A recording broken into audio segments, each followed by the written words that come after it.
Hello everyone, welcome to the Viewpoint. I am Prahar and I'm your anchorman for the day. We are going to bring you the Indian personal perspective of American culture and as compared to our own. And first for the day we have Shivani live who has some interesting observations about the travel habits of Americans. Hello, I am Shivani. Traveling in the United States has been one interesting experience for me personally.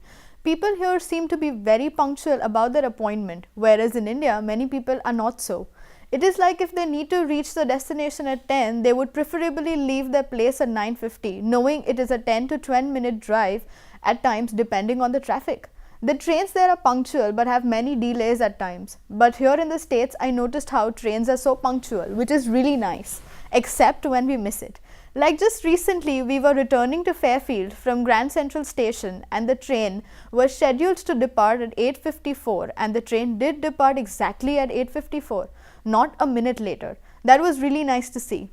We have many options of transport for internal travel such as cars, buses, motorbikes and also auto rickshaws. In some places like Mumbai and Delhi, for example, we have the option of metro rails and regular trains for internal city area travel. Whereas here, the majority of the travel options are the bus, for which we have to wait according to its time. In India, you don't need to wait because we have many options available to you according to your convenience and are cheaper. When it comes to driving, we prefer driving a two-wheeler more than a four-wheeler because of the traffic. Not every location has wide roads because India has less land space compared to the population it holds. I also noticed how people drove at a very constant speed, whether in the city or on the highway. They maintain a specific distance between the vehicles. Many Indians are always in such rush for some reason or the other that they are speeding above the limit many times. Some of us grab a chance to go ahead of other vehicle at every single opportunity we get. But again, we have to be very alert because we end up facing cows or stray dogs once in a while. Expense-wise, I personally felt India is cheaper compared to the fares in the state. This may be a reason to the currency rates that we face due to dollars. We follow the British system of left-hand drive, that is the driver sits on the left and here it is the right-hand drive. Also, all the people that I came across here use automatic transmission cars, whereas in India, people prefer a manual transmission car. They would own an automatic car but not use it on a regular basis. People in the States don't honk as much as we do on the streets. We are very noisy on the roads actually. We also have people who will honk unnecessarily and sometimes way too much honking is heard during traffic jams. People lack patience over there. And those are my personal thoughts on travel here in the US compared to back home in India. Back to you, Prahar. Well, that was very interesting, Shivani. Up next, two of our students, Manas and Mitali, one from media production and one from the business program, decided to spend their last Sunday here in America in the New York City. Mitali, being too excited to hold it in, decided to visit the Brooklyn Bridge. Brooklyn Bridge connects two boroughs of the city, Manhattan and Brooklyn. It was declared as a National Historic Landmark in 1964 and has been a major tourist spot since then. Let's have a look at their reactions from their visit.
they had a great time.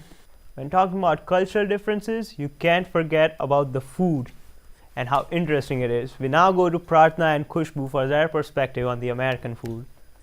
Thank you, Prahar. Coming to food, American cooking is a fusion of multiple ethnic or regional approaches into completely new cooking styles, whereas Indian cuisine has been evolved and influenced through foreign invasions, religious and cultural choices, trade, relations, and colonialism. When experiencing both sides of this food fiesta, we can come up with lots of contrast between the cuisines, mannerisms, and styles.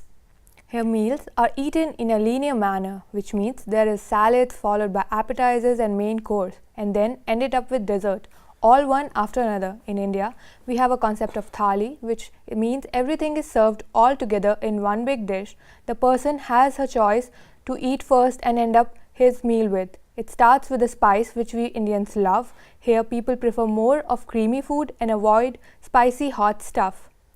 Also, the amount of sodas we consume is quite less when you watch the scenario here. Generally, we prefer buttermilk, curd, sweet buttermilk or simple water over sodas on a regular days. Talking about the style of eating, due to the type of food we prefer to consume, usage of fork and spoon is not very prevalent. We use our hands to eat our food and spoons are just used for soups and curries.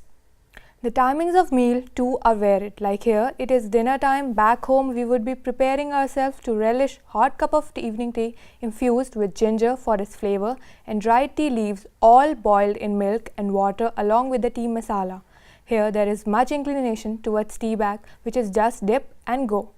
Prioritizing season and changing our evening habits is also found. We have seasonal fruits and veggies available during a particular season rather than all round the year, like mangoes in summer, eggplants, carrots and radishes only in winter. Undiyu is a special dish made only in winters consisting all winter vegetables. Thus, we can say that our Indian lives revolve around food and traditions in a very different way than here in States. Back to you, Prahar. Thank you, Pratna. Thank you, Khushbu. That segment made me really hungry. Now let's talk about entertainment with Shrishta. Indian cinema, also known as Bollywood, like we all know, is like musicals, but technically they're not.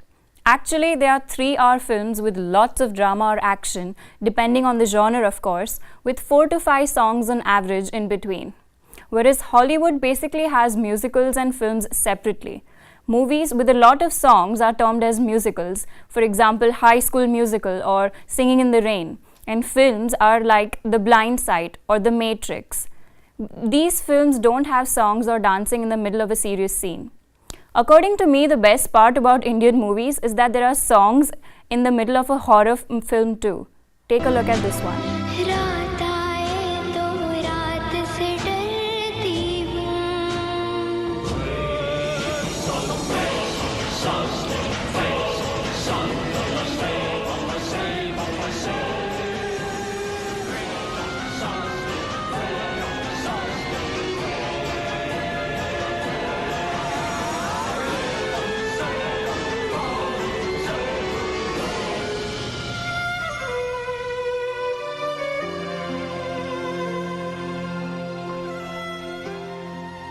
Oh, that was interesting. Back to you, Prahar. Thank you, Shrishta. That was really interesting. And as we all know, Indians love musicals.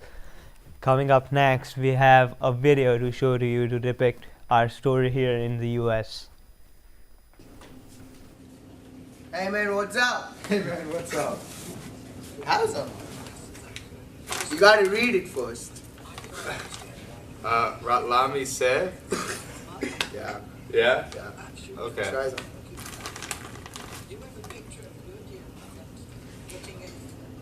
God. Is it? No, I didn't eat it that time. I wouldn't eat it. That was really funny. We have every time we try to feed Americans our Indian food, and this is what we get.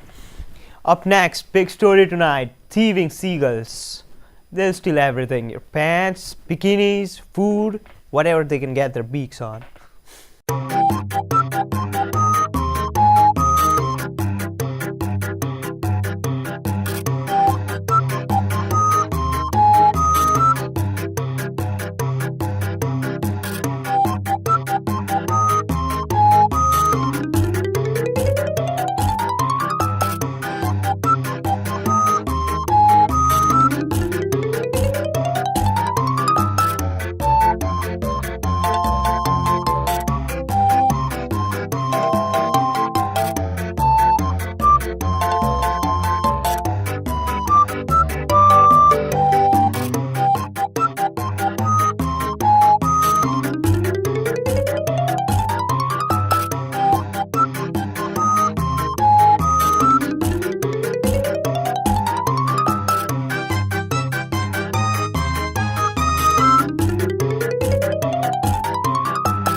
Today's political hot topic, foreigners' views on the US presidential race. Joining me now are our two guests from PTPU India, Ghana and Shivang.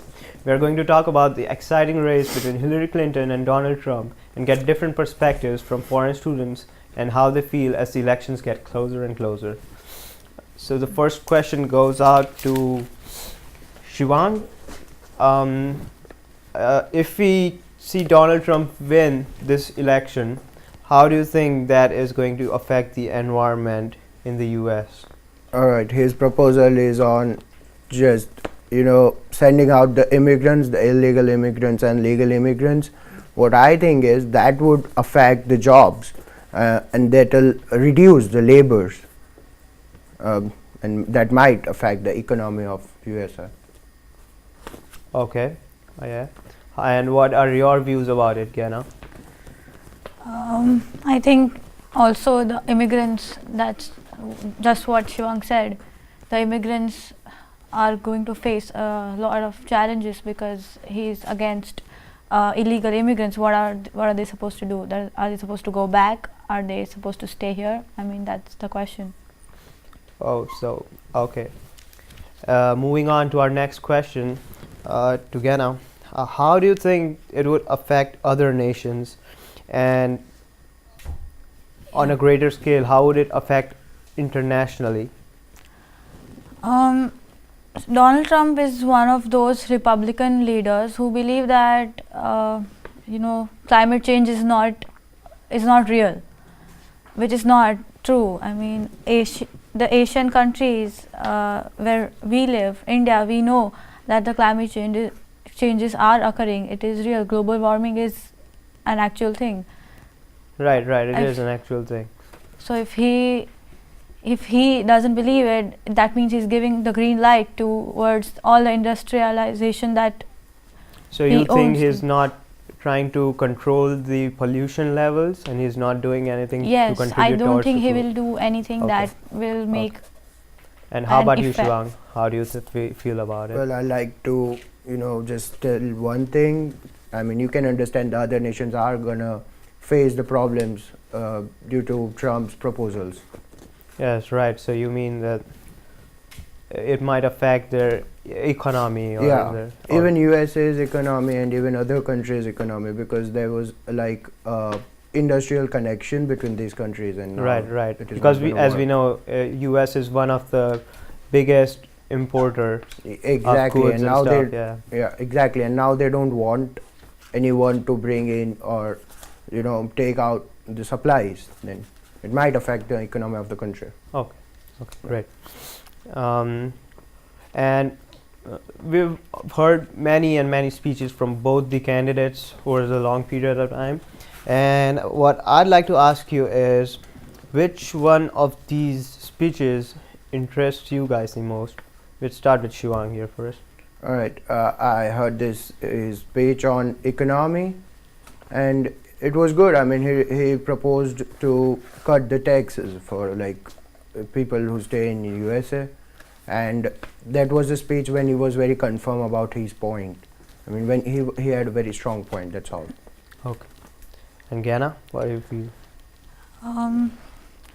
I think the speech that the whole chaos that happened between Donald Trump and Khazir Khan, the father of Humayun Khan. Right, the fallen fallen soldier. Yeah. Yes, so that was a very interesting debate going on at that time, where he said that his mother, who was just standing beside Khazir Khan, his father, wasn't allowed to speak, which later her wife, like Khazir Khan's wife, said that it was not true. She was just mourning for her son's death. Right, I mean, we get it. And then I how don't know Trump, why he would say he was not allowed. how Like Trump he meant attacked women her are not allowed to yeah, speak. I get it. But for our viewers who do not know about this, could we elaborate a little on it?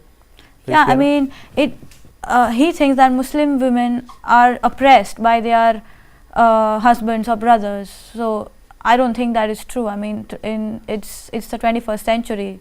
We're not living like I don't know why he would say that. Yeah, so it kind of was- shows the It anti-Islamic. was a very controversial thing, but yeah, the speech interested me. That's all.